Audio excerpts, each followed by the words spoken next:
Bismillahirrahmanirrahim. Dear spectators, Assalamu alaikum. I am Usman Ali, Assistant Professor of Chemistry, and today we are going to discuss important article, that is Graham's law of diffusion or effusion. Graham's law of diffusion or effusion. तो Graham's law of diffusion और effusion क्या state करता है, इसको हम देखेंगे। लेकिन article पढ़ने से पहले अगर आप लोगों ने मेरे चैनल को सब्सक्राइब नहीं किया तो इसको सब्सक्राइब करें, बेल आइकन को प्रेस करें ताकि मेरी हर आने वाली वीडियो आपको मिलती रहे। तो हम क्या पढ़ने लगे हैं, ग्राहम्स लॉ ऑफ डिफ्यूजन और एफ्यूजन। ये हमारा आर्टिकल है, इसको हम डिटेल में जाके पढ़ेंगे। ये डेफिनेशन इसकी क्या है, दिया किसने था, it was given by Thomas Graham.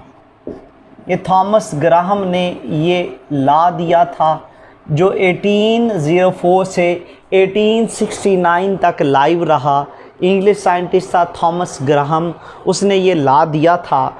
और इस लॉ की क्या स्टेटमेंट है, इस लॉ की स्टेटमेंट क्या है, what is the statement of this law.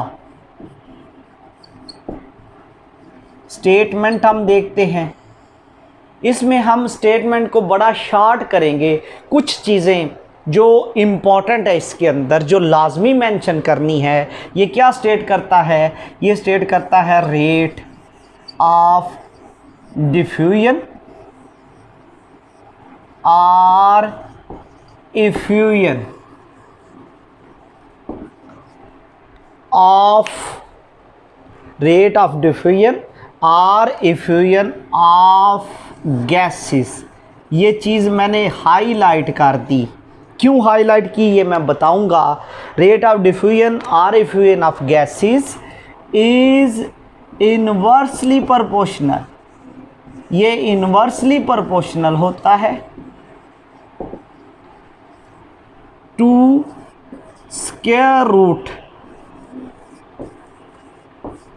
Of their densities. उनकी डेंसिटीज़ के स्क्वायर रूट के इन्वर्स होता है। फिर एक चीज़ हाईलाइट करने लगा हूँ, at constant temperature and pressure, इसको हम बोलेंगे STP। ये दो चीज़ें बच्चे मेंशन नहीं करते, बच्चे सिर्फ कह देते हैं रेट ऑफ डिफ्यूजन और effusion is inversely proportional, false है।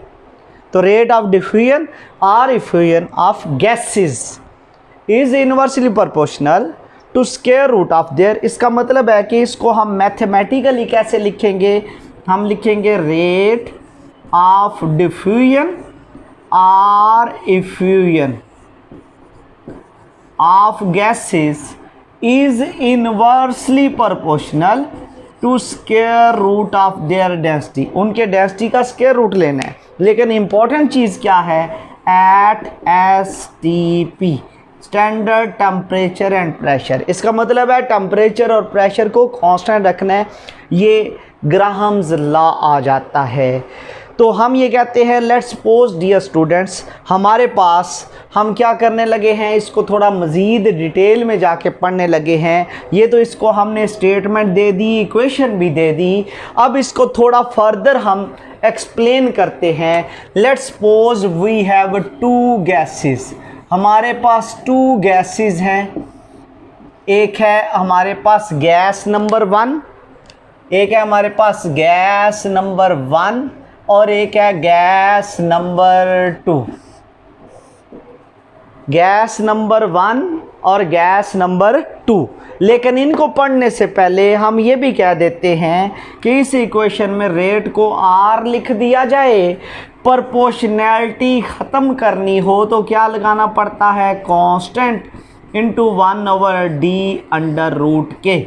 तो इसका मतलब है कि के क्या है, this is called as proportionality constant. इसको हम प्रोपोर्शनैलिटी कांस्टेंट के भी बोलते हैं। तो आर डी स्क्वायर रूट दूसरी साइड पे चला जाता है, ये बराबर होगा के।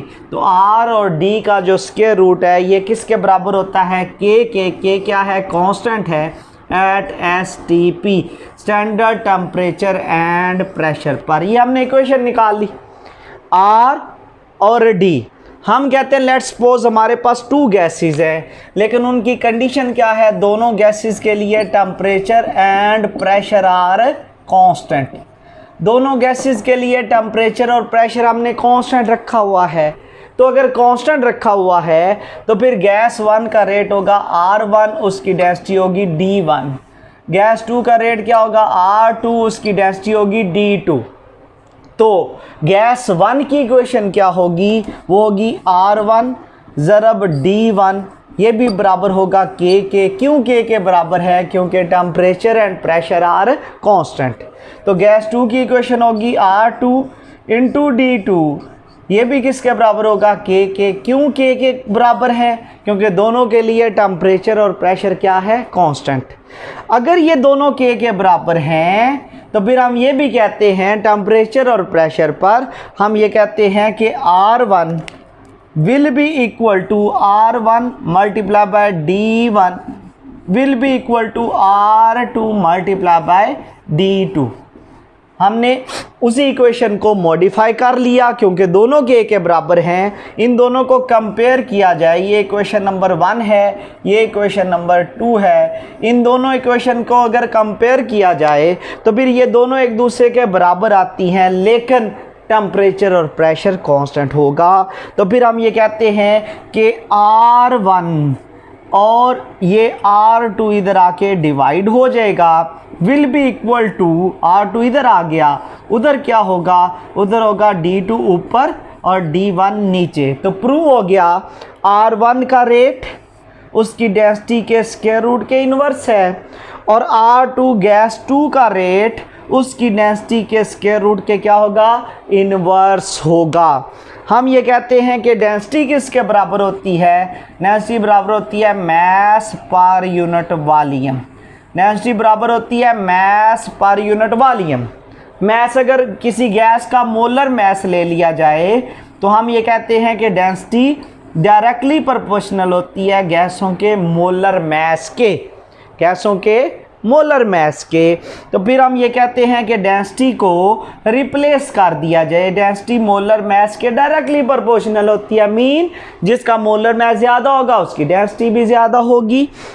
अब हम कहते हैं कि अगर उसको रिप्लेस कर दिया जाए डेंसिटी को मोलर मैस के साथ, तो ये हम D2 की जगह लिख देंगे M2 और D1 की जगह M1। तो हम इसको ये ऐसे भी कह सकते हैं, रेट ऑफ डिफ्यूजन और effusion of gases is inversely proportional, ये इनवर्स होती है to square root of their densities or molar masses, or molar masses, लेकिन किस बार, at constant temperature and pressure. तो यहाँ से ये प्रूव हो गया जिस गैस का मोलर मैस कम होगा उसका रेट ऑफ डिफ्यूजन क्या होगा, ज़्यादा होगा, क्योंकि रेट मोलर मैस के स्क्वायर रूट के क्या है, मोलर मैस के स्क्वायर रूट के क्या है, इनवर्स है। तो इससे ये प्रूव होता है जिस गैस का मोलर मैस कम होगा उसका रेट ऑफ डिफ्यूजन ज़्यादा होगा। एक है हाइड्रोजन, एक है ऑक्सीजन। ऑक्सीजन का मोलर मैस 32 है ग्राम पर मोल, हाइड्रोजन का मोलर मैस 2 है, तो कौन ज़्यादा डिफ्यूज़ होगी, ज़ाहिर बात है जिसका मोलर मैस कम है। लाइटर गैसेस, तो एक क्वेश्चन आ जाता है कि क्वेश्चन आपको ये आ जाएगा एनुअल में कि वाई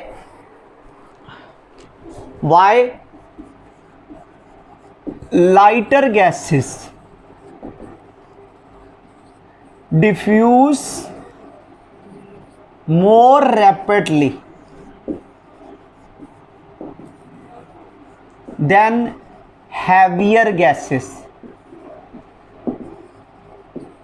तो आपका जवाब ये होगा, आप इसको ग्राहम ज़िला को स्टेट करोगे और स्टेटमेंट में ये कहोगे क्योंकि रेट मोलर मास के इन्वर्स है, तो जो लाइटर गैसेस होती हैं, जो हल्की गैसें होती हैं, उनका मोलर मास कम होता है। तो हम ये कहते हैं कि वाई लाइटर गैसेस, जो लाइटर गैसेस होती हैं उनका रेट ऑफ डिफ्यूजन ज़्यादा क्यों होता है? क्योंकि रेट ऑफ डिफ्यूजन उनके मोलर मास के इन्वर्स है। जितनी लाइटर गैस होगी उतना रेट ऑफ डिफ्यूजन ज़्यादा होगा। मिसाल आपको दी हाइड्रोजन और ऑक्सीजन की, रेट ऑफ डिफ्यूजन ज़्यादा किसका है? हाइड्रोजन का। कम किसका है? ऑक्सीजन का। क्यों? क्योंकि ऑक्सीजन का मोलर मास ज़्यादा है। अब हम कहते हैं कि अगर हम ग्राहम ज़िला को एक्सपेरिमेंटली प्रूव करना चाहते हैं तो एक्सपेरिमेंटल वेरिफिकेशन, इसको लेबॉर्ट्री में भी हम वेरीफाई कर सकते हैं ऑफ ग्राहम ज़िला।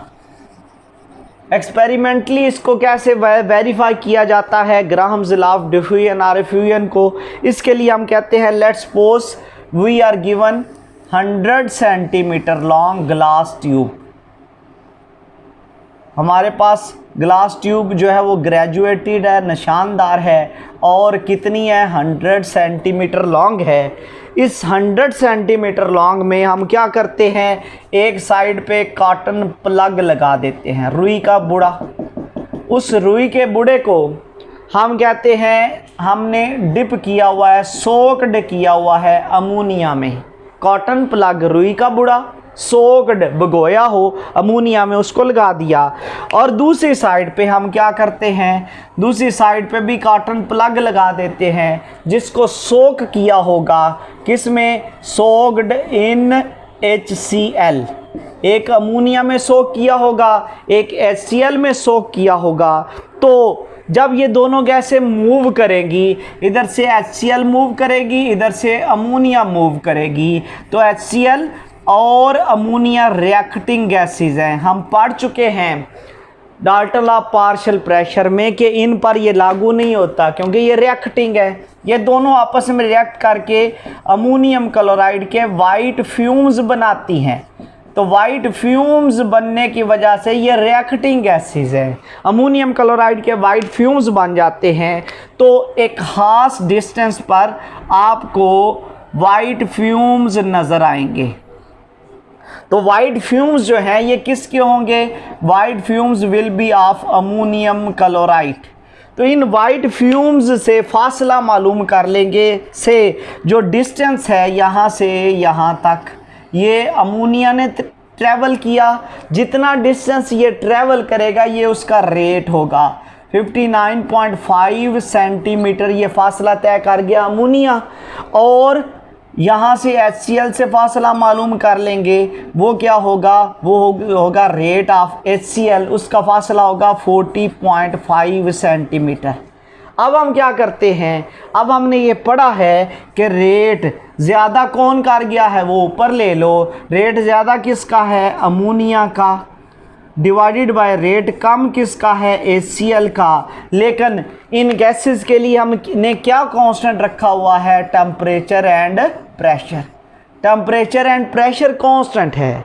तो फिर रेट ऑफ अमोनिया ज़्यादा था, ये बराबर होगा किसके? क्योंकि मोलर मास के इन्वर्स होता है। रेट ऑफ HCl नीचे है, ऊपर मोलर मास आ जाएगा HCl का, और नीचे मोलर मास आ जाएगा किसका? Of ammonia. नीचे अमोनिया का मोलर मास आ जाएगा। अब हम कहते हैं कि रेट ऑफ अमोनिया कितना है? 59.4, जितना वो फासला ट्रैवल करता है वाइट फ्यूम से। और HCl का रेट कितना है? जितना वो फासला ट्रैवल करता है फ्रॉम वाइट फ्यूम्स। ये किसके बराबर होगा? Molar mass of HCl 35.5 plus 1, ये हो जाएगा 36.5 डिवाइडेड बाय अमोनिया। ये कितना होगा? ये होगा आपके पास 14 प्लस 3 17 आ जाएगा। तो ये इसका मोलर मास आ गया। ये 35.5 प्लस 1 36.5, इसको डिवाइड किया, इसका भी आंसर 1.46 आता है, इसका भी आंसर 1.46 आता है। हैंस प्रूव हो गया कि left hand side is equal to right hand side. तो हमने एक्सपेरिमेंटली ये कंफर्म कर लिया कि rate of diffusion or effusion, क्योंकि ये लाइटर गैस थी, इसका मोलर मास कम था, इसका रेट ज़्यादा है। और ये हैवियर गैस है, इसका मोलर मास जो है वो कितना है 36.5, इसका मोलर मास कितना है 17 है, इसका मोलर मास ज़्यादा है। जिसका मोलर मास ज़्यादा होगा उसका रेट कम होगा, जिसका मोलर मास कम होगा उसका रेट ज़्यादा होगा। तो ये हमने एक्सपेरिमेंटली वेरीफाई कर लिया, किसको, ग्राहम्स लॉ ऑफ डिफ्यूजन और इफ्यूजन को। आज के लिए इतना ही।